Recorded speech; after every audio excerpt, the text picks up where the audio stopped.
নমস্কাৰ বন্ধুসকল, অসম আৰু পঢ়ি ইউটিউব চেনেলটিলৈ মই ঋতুমন্থে আপোনালোক সকলোকে স্বাগতম জনাইছোঁ। বন্ধুসকল, আজি আকৌ এটা নতুন ভিডিঅ' লৈ আপোনালোকৰ কাষ চাপিলোঁ। ভিডিঅ'টো আৰম্ভ কৰাৰ আগতে আপোনালোকক এটা কথা ক'ব বিচাৰিছোঁ যে বন্ধুসকল, এই চেনেলটো আমি অসমীয়া সাহিত্য জগতখন আৰু অসমৰ বিষয়ে কিছু কথা আলোচনা কৰাৰ উদ্দেশ্যই আগত ৰাখি চেনেলটো খোলা হৈছে। গতিকে প্ৰতিজন সাহিত্যপ্ৰেমীয়ে, প্ৰতিজন অসমপ্ৰেমী এই চেনেলটো যাতে ছাবস্ক্ৰাইব কৰে আৰু চেনেলটো আগুৱাই লৈ যায় তাৰে কামনা কৰোঁ। গতিকে আহক বেছি দেৰি নকৰি ভিডিঅ'টো আৰম্ভ কৰোঁ।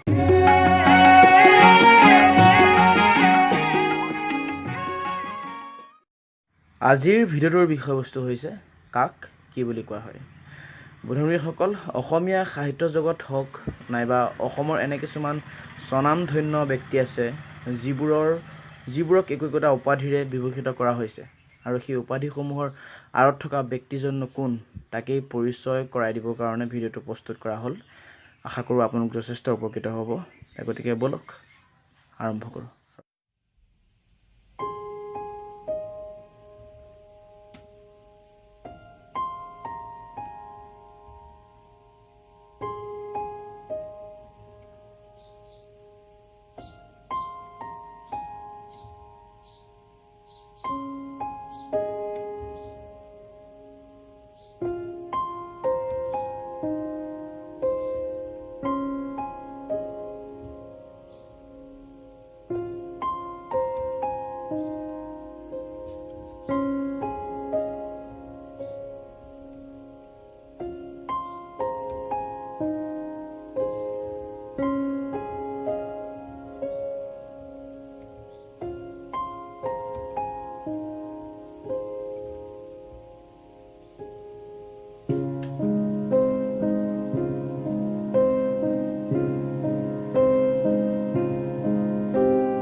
এয়াই আছিল আজিৰ ভিডিঅ'টো।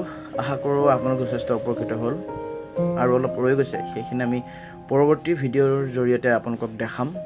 বন্ধুসকল, আজিৰ ভিডিঅ'টো নিশ্চয় লাইক এটা কৰি দিব আৰু লগৰজনকো শ্বেয়াৰ কৰিব। তেন্তে আজিলৈ বিদায়, ধন্যবাদ, জয় অসম।